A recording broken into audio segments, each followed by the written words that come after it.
Well, good morning and welcome back to Bible study. It's great to have you back with us for another day here as we are continuing through Brave Conversations. Today, we are discussing infertility and miscarriage, and we're looking at it through the lens of Genesis chapter 25.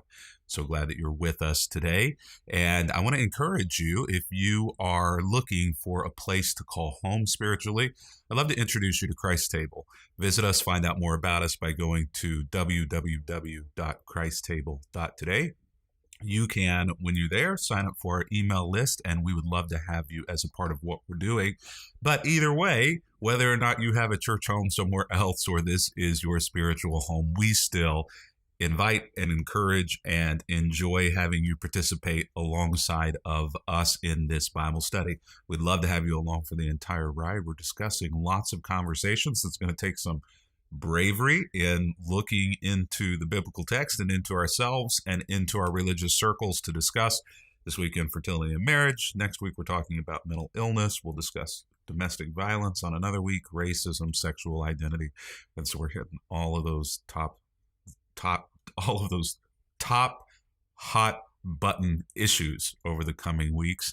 And really, it's not to decide exactly where right and wrong and black and white are, though we'll have some of those conversations. It's more about listening to each other, listening to God, to the Spirit, and learning. I want to encourage you, if you are in South Florida, though, we would love to not just see you as a part of our online ministry, but we'd love to see you in person as well. And this weekend is our next monthly in-person gathering, and we would love to invite you to come out and be a part of that. We'll be at Carlin Park in Jupiter at the Sea Oats Pavilion. You can find out more information right there on the URL. That is our website. We'll be there at 11 o'clock a.m. And it's not a traditional worship service, so it is a meal that is combined with a worship service and a conversation. So it's extremely unique. It's family friendly. It is also new person friendly. And so we would love to have you come out and be a part of that. It's outside, so if you're worried about COVID or social distancing or those things, there's more than enough space for you to social distance and still be safe. And so we would love to invite you to come and be a part of that. Check out the website for more information, sign up for the email list, and we'll keep you updated on all the details there. Let's dig in. Well, over the last few days, we have been talking about infertility and miscarriage. And one of the things that we have become aware of in this conversation is that this affects a high number of people. In fact, it affects so many people that it is a bit of a question mark in my mind as to why the church does not directly address this topic more often. The other thing that we have realized in this is that the Bible does not necessarily directly address this topic very often either. Now, that doesn't mean that the church shouldn't address the topic, but it does mean that it makes it a little bit more difficult to navigate all of the nuances of these things. One of the reasons why I believe that is that the Bible does not directly address infertility and miscarriage a lot is because the Bible isn't necessarily there to be a answer guide, to be a Q&A, to be a facts section, to provide a textbook for the answers to every issue in life. It's not supposed to be there to provide you practical guidance on every single issue that you or I are going to face on our journey. No, the Bible is there in order to help us begin and then maintain a relationship with God. And so that is the greater overarching principle, so that no matter what we navigate in life, whether that be infertility or miscarriage, whether that be the breakdown in relationships or struggle with parenting, no matter what it is that we may face personally, professionally, relationally, emotionally, psychologically, physically, the greater emphasis is that we be able to walk through any of those things with a strong and healthy relationship with the Creator, with the divine. That said, the Bible still does have some things to say, and today we will jump into Genesis chapter 25, where we have another conversation here about infertility.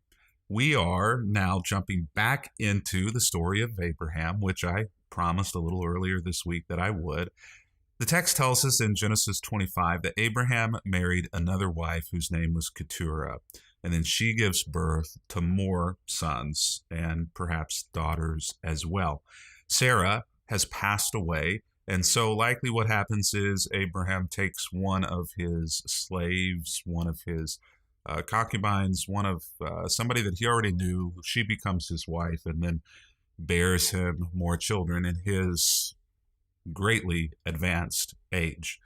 This is essentially an epitaph for Abraham, because this is saying that Abraham, in the reading that you'll do, and I'm just going to skip through a few of these things, you can read the whole chapter, but that Abraham passes away, and now everything is left to his son Isaac. Everything that he owns is left to Isaac, his son.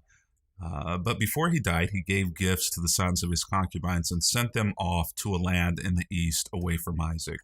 In the break here, we see that Abraham lived for 175 years. He died at a ripe old age, having lived a long and a satisfying life, if not a difficult life that was plagued by infertility.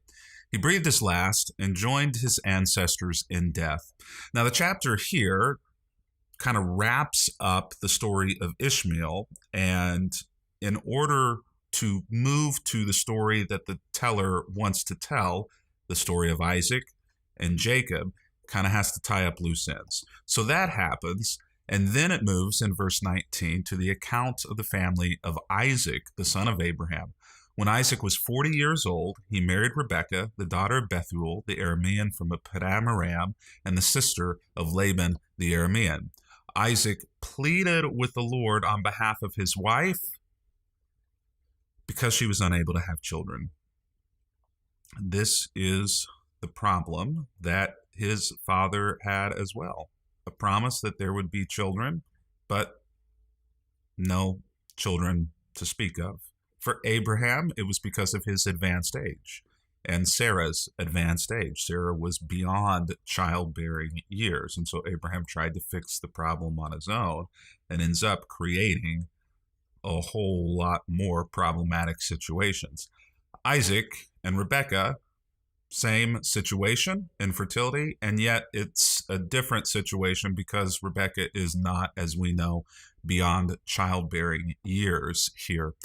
Now, the interesting thing about this story is that once again, Isaac is facing difficulty with the promise that God has given. Not only does he want children, not only does Rebekah want children, but they have been promised that a great family will come from their line of descendants. And here again, they are forced to rely and to trust on a God whom they know they can rely and trust in. But no matter how much you know that, whenever you are facing something as big as a desire to bear children, and there being complexities, there being problems, there being an inability to do that, it can rock the very bedrock of even the most committed person's faith.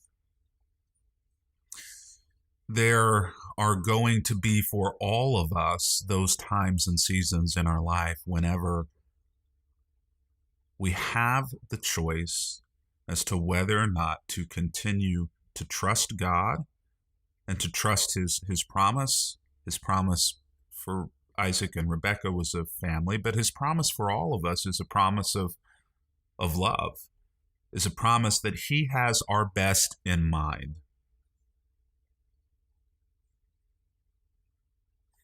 Whenever what we want and what it seems to us that God may be wanting for us are not in alignment, that's when the rubber meets the road, where the real crisis of faith can come. And a lot of times it depends on the community around us as to whether or not we'll make it through. Jesus faced that crisis. We talked about it yesterday in the Garden of Gethsemane, where God's will and Jesus' will did not seem to necessarily be in alignment. Jesus didn't have a community around him, though, who was supporting him. Everybody was falling asleep. If I were in that situation, I don't know that I would have remained trusting in God without the support of Peter, James, and John, and those around me. It's why it's so important for us to ensure that the spiritual community that is around us is a healthy spiritual community. And there's a difference. There's a difference between people who say they're followers of God and who profess to be strong Christians, maybe even go through all of the act, go to church all the time, say they read their Bibles, say they pray, but they're not close to God. And whenever you go through that trial, that dark night of your soul, whether it be infertility or miscarriage or something else, you're going to need people who truly are surrounding you, who are truly people of God, whom you trust, whom trust you, whom you can trust their relationship with God. It's interesting. Isaac probably questioned whether or not he should have even married Rebekah. Did I make the wrong choice here, God? Did I choose the wrong person? I wanted children. Now because of her, it doesn't seem that I'm able to have children. Maybe it was Isaac. We don't know. In those days, though, we can be assured that it was always the woman's fault as to why children were not able to be born. But every fleece that Isaac had put out had said that it was God's will for him to marry Rebekah. Isaac had gone through a very long and arduous process of ensuring, as to the best of his ability, to know that she was the right one for him. How could she be the right one for him if God had also promised that he would have a great line of descendants? What do you do? What do you do when you've done everything right and yet you encounter that wall that seems so wrong? Well, Isaac prays. He prays fervently. The Lord answered Isaac's prayer, and Rebekah becomes pregnant with twins. This story ends well, right? Not all of our stories, when we encounter trouble or difficulty, are going to end up with the answer that we want. Isaac's does. But I want you to see the amount of time that it took. Abram and Sarah, they waited 25 years for Isaac after God had promised them that they would have a child. 25 years. You think you'd make it 25? I don't know that I'd make it 25 years.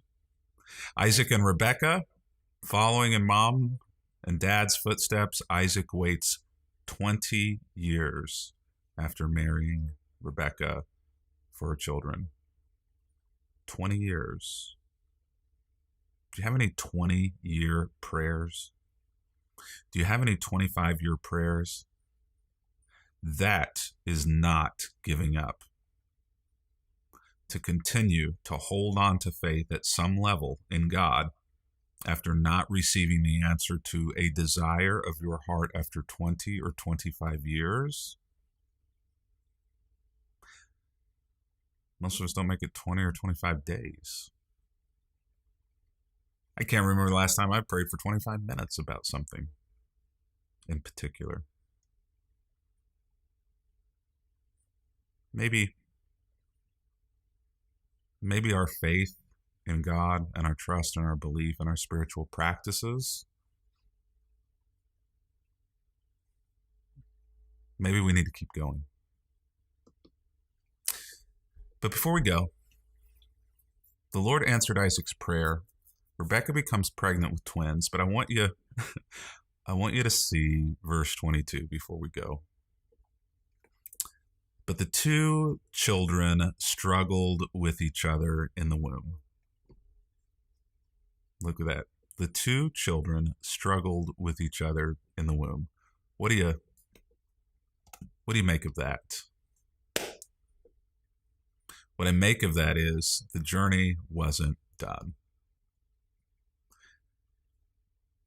If you make children your idol, then what you receive in return for making them your idol may not be idyllic. Think about that for just a moment.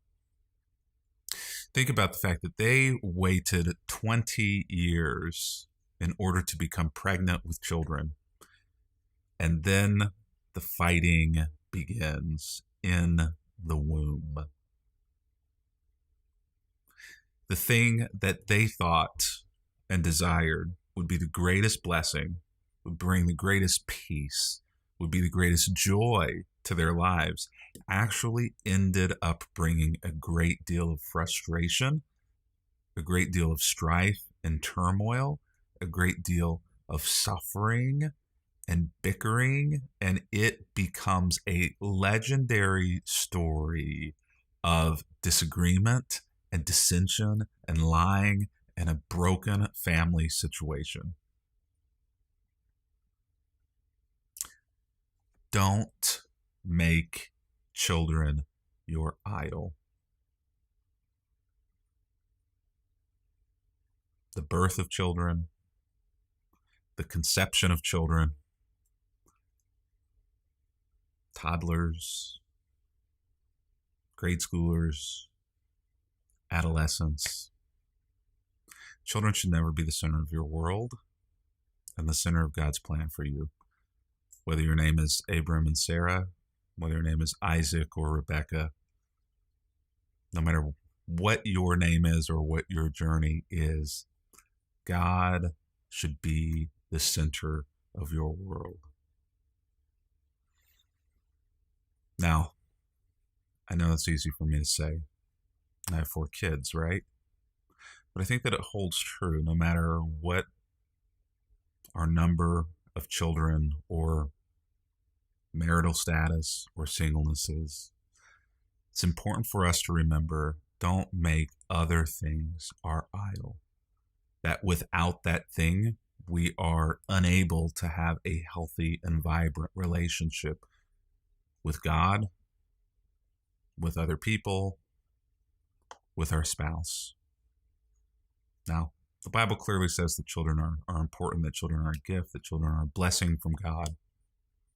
So those moments where they're a curse, right? where you wonder, what kind of blessing have I received in this? The point is this: avoid making children your idol.